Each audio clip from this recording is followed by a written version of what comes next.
Нурлат районы үстүрүгө зур үлеш кірткен социалистик хезмет геройы Габбас Гыйматдинов истәлегенә яшь көрәшчеләр турниры узды.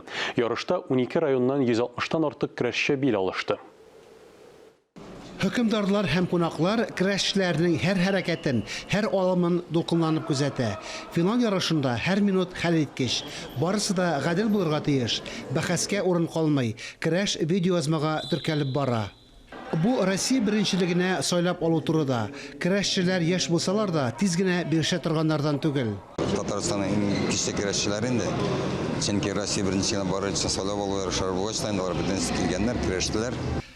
Хәбир Хәбибуллин өчен әлеге турнир бик әһәмиятле. Үз вакытында көрәшеп, күп тапкыр батыр булып калган. Күп еллар дәвамында Габбас Гыйматдинов җитәкчелегендә эшләгән, хуҗалык рәисе булган.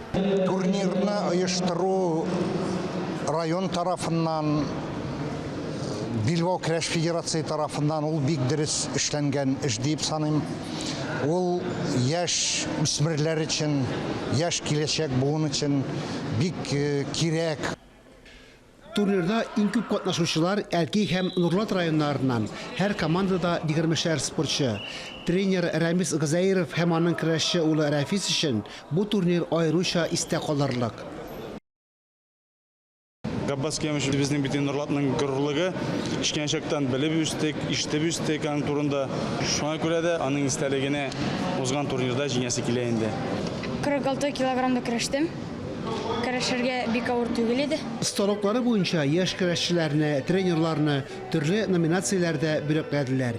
Иң яхшы тренер булып Әлкидән Илдар Әхмәров билгеләнде. Фанис Мөхәммәтов, Зөлфия Галиуллина, Ярослав Казаков, Татарстан яңалыклары, Нурлат.